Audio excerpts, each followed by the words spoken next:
Mark 15. Very early in the morning, the chief priests, with the elders, the teachers of the law, and the whole Sanhedrin, made their plans. So they bound Jesus, led him away, and handed him over to Pilate. "Are you the king of the Jews?" asked Pilate. "You have said so," Jesus replied. The chief priests accused him of many things. So again Pilate asked him, "Aren't you going to answer? See how many things they are accusing you of." But Jesus still made no reply, and Pilate was amazed. Now it was the custom at the festival to release a prisoner whom the people requested. A man called Barabbas was in prison with the insurrectionists who had committed murder in the uprising. The crowd came up and asked Pilate to do for them what he usually did.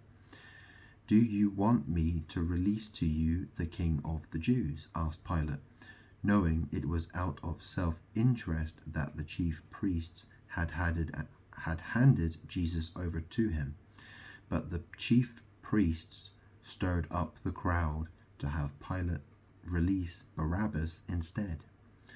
"What shall I do then with the one you call the king of the Jews?" Pilate asked them. "Crucify him," they shouted. "Why? What crime has he committed?" asked Pilate. But they shouted all the louder, "Crucify him."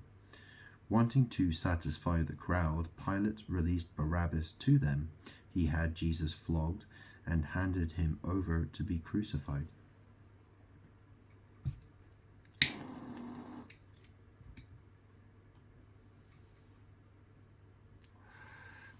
The soldiers led Jesus away into the palace, that is, the praetorium, and called together the whole company of soldiers.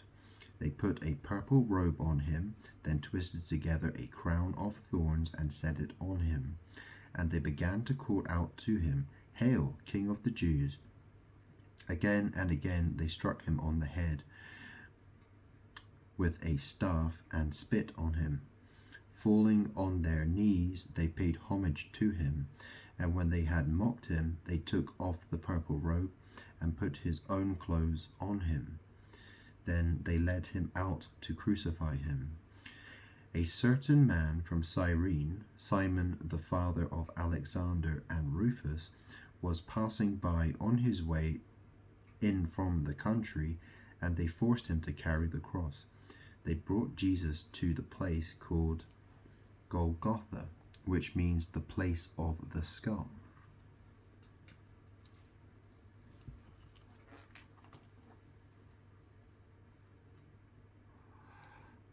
Then they offered him wine mixed with myrrh, but he did not take it. And they crucified him.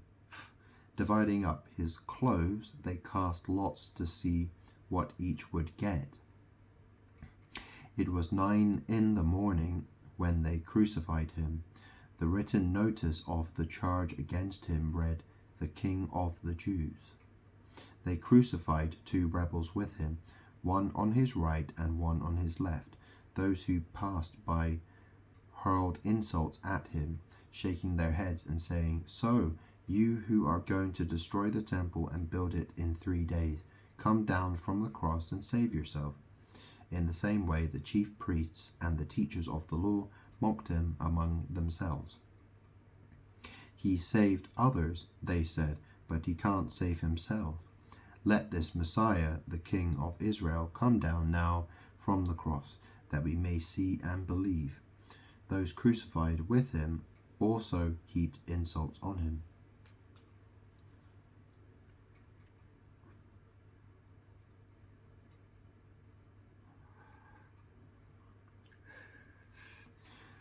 At noon,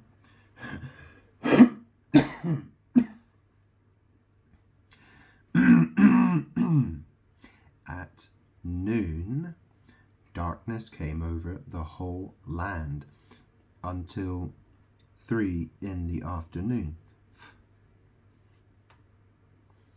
And at 3 in the afternoon, Jesus cried out in a loud voice, Eloi, Eloi, lima sabachthani, which means, my God, why have you forsaken me?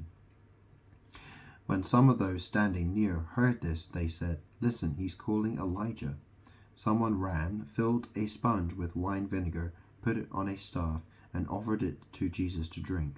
Now leave him alone. Let's see if Elijah comes to take him down, he said.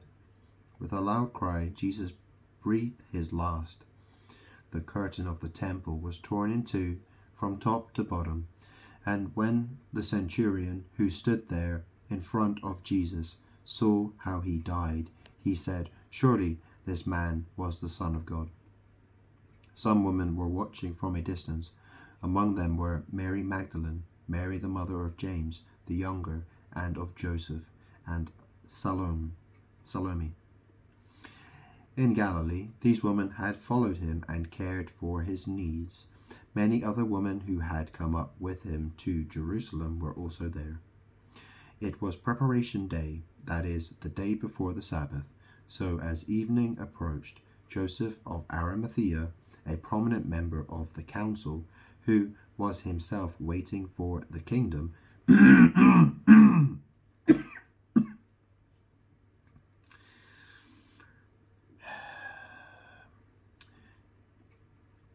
of God, the kingdom of God, went boldly to Pilate and asked for Jesus' body.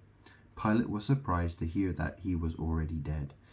Summoning the centurion, he asked him if Jesus had already died. When he learned from the centurion that it was so, he gave the body to Joseph.